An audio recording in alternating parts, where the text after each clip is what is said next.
everyone, welcome back to Samara Builds. It's been a long time since I've said that. It's been a long time since I've posted, and that makes me really sad. My YouTube channel, this community that I'm building, that is coming together, really means so much to me, and the fact that I haven't posted in a long time breaks my heart, but it is for good reason. I've gone through a lot through the month of October. So that's what I'm going to talk about today. I am in grieving, not to sound like a Victorian woman in all black, but yeah, I'm going through grief, which is a weird feeling. Grief is weird. And okay, I'm just gonna tell you what happened. But where do I even start? Oh boy. My grandma, Jane Elizabeth Chug Simmons Renstrom Stevenson. Big name for a little lady, which is fitting because petite as she was, she left some very large shoes to fill. My grandma had 6 kids. My mom was the oldest. And if you've watched my other videos, you know my mom passed away when I was little. And after a while, my sister and I moved in with my grandparents. Not just moved in, they took legal guardianship of us, and they took great care of us. And even to say that is not enough. All growing up, my grandma would take us quite frequently for day trips or to spend the night, or she would take us school clothes shopping. She would make sure that we had enough food to eat, body wash, shampoo. She was our guardian angel in a lot of ways. And my sister and I were the fortunate siblings to be able to live with her. I also lived with her off and on throughout my adulthood because her house was always home to me, and it was always open and welcome for me, which means a lot. I also was just so lucky to have an amazing relationship with my grandma. Bringing 2 teenage girls into your home cannot be easy, and I know we put them through the ringer sometimes. But through it all, I know how much she loved me, and she knew how much I loved her. And we just had this amazing connection, her and I. We had the same sense of humor, and I don't even know how to explain it. We just had a great connection.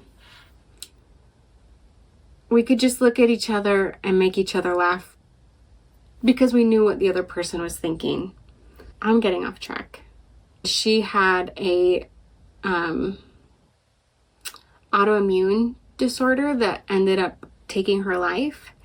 And it's something that she struggled with for a long time, and something that I felt very honored to help care for her. In the years leading up to her death, I would help her with certain things, like I would stay with her, and I know that I was one of the people she felt comfortable opening up to about her health and her life and her feelings, and what an honor that is to have been for her. She had this wall in her house where she has, for her kids, a baby picture of them and their senior picture. And so all 6 of her kids and me and my twin sister, none of the other grandkids, because my grandma would always tell people that my twin and I were one of her kids. I don't know how my grandma's kids feel about that. I don't know how my siblings feel about that, but I feel incredibly lucky and blessed to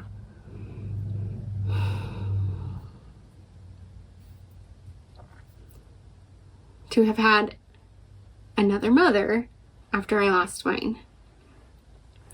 Not many people really get that chance or opportunity, and I did, and I don't take that for granted. Was it about a month ago now? I don't know, some point in October, she took a turn in her health, which through the years she's taken turns and she keeps jumping back. But this was the final turn, and she got put on hospice. And end of life care is not what it's portrayed in the media. It's so hard. It's really, really difficult to help. And I wasn't even there all the time. My grandpa was there all the time. Like, he barely left her side.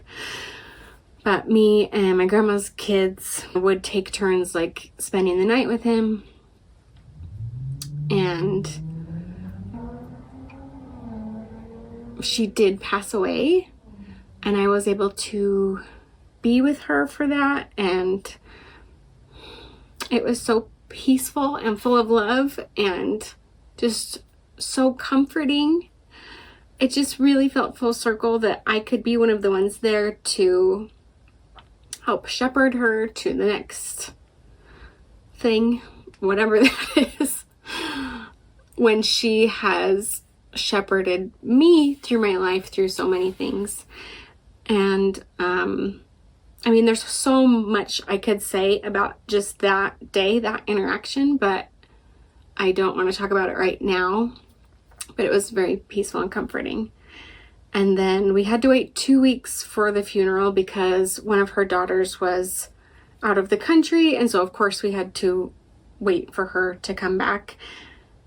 And I'm so glad she went, and I really, really hope she was able to enjoy her time there, even though her mom passed while she was there. But we did wait 2 weeks, and the time in between somebody dies and the funeral is like such a weird time, and where it was so long, it felt good when the funeral finally did come and we were able to celebrate her life and show our love for my sweet Grandma Jane. And I apologize, I'm kind of all over the place.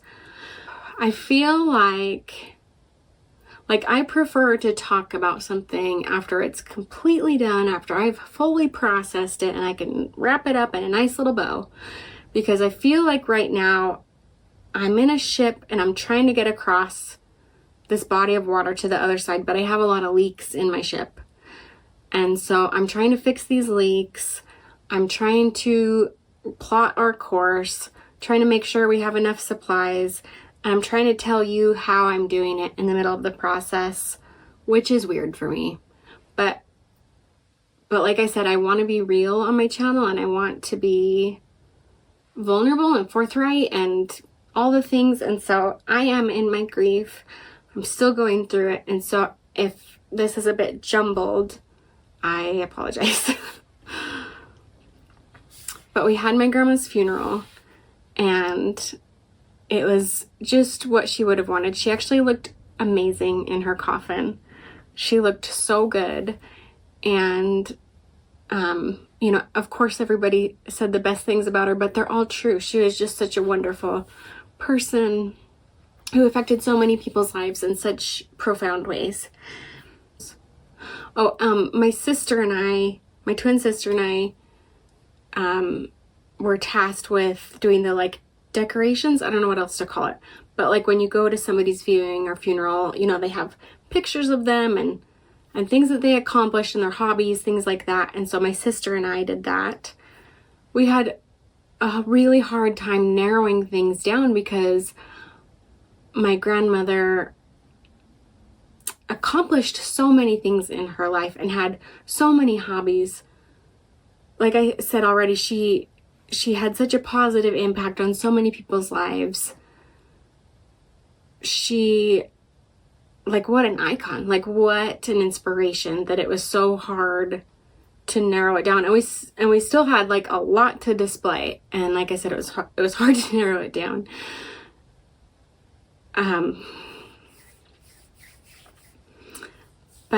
at the viewing and the funeral, I didn't really cry very much. I'd kind of tear up when I was talking to other people who were crying, but those moments weren't particularly sad for me.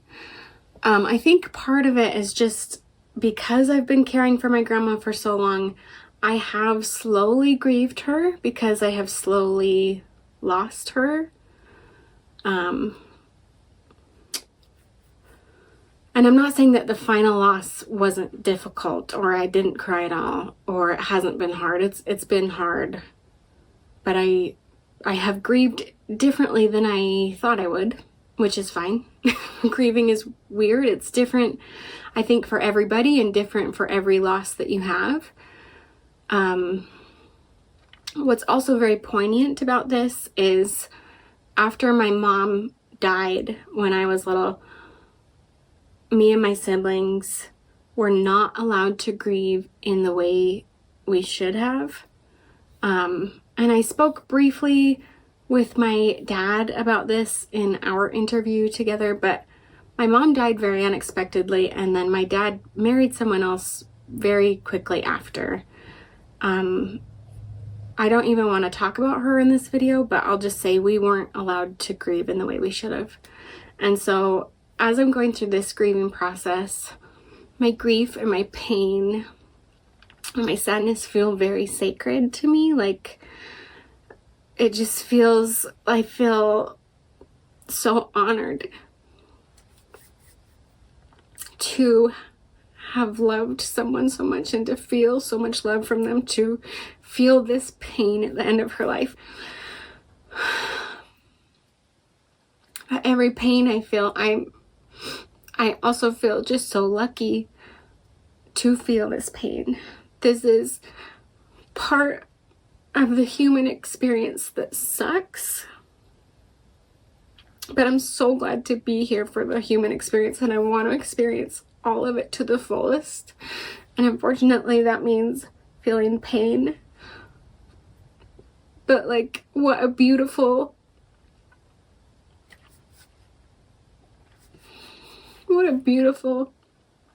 thing.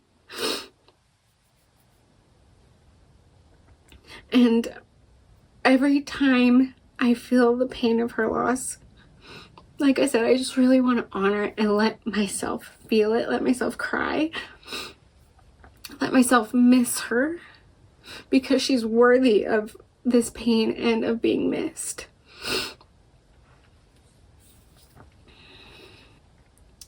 Like I said, I prefer to talk about things like after it's done, but I am still in the middle of this, and so here's kind of what I'm thinking. Like I said, I'm really honoring her loss and my pain. That's so important to me.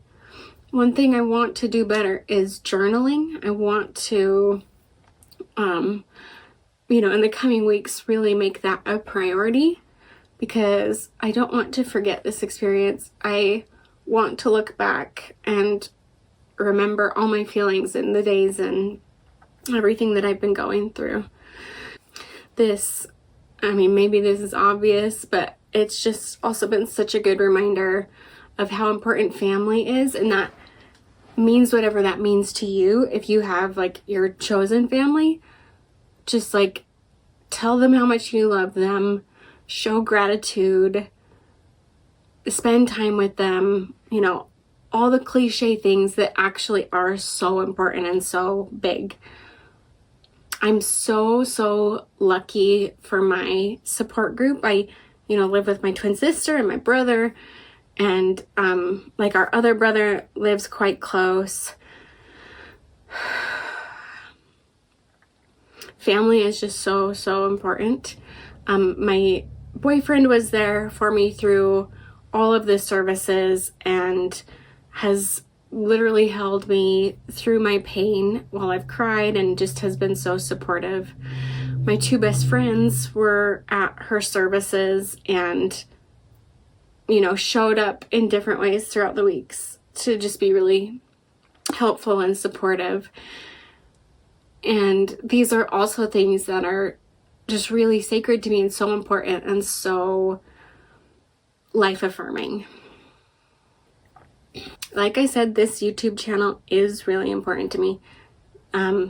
My subscribers, followers, people that comment, every interaction I have is so important to me. So thank you so much.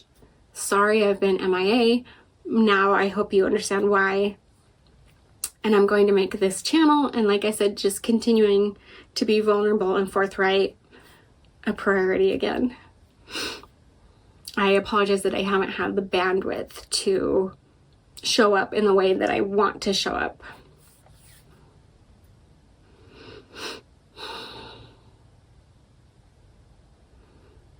If you are grieving the loss of somebody that you love,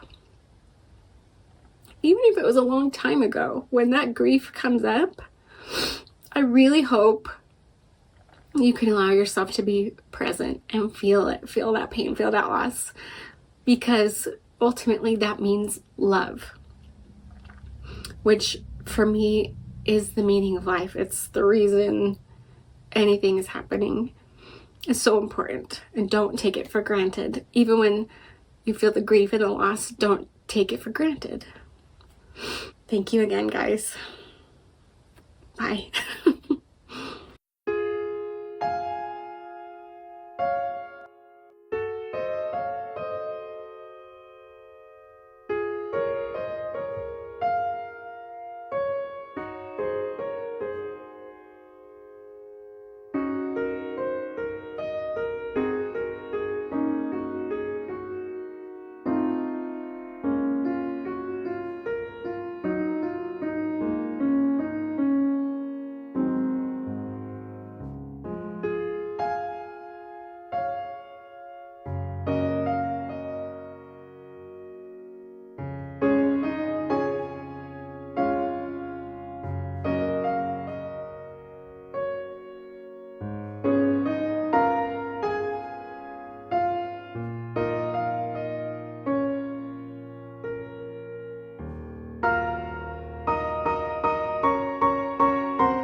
They dyed its hair pink.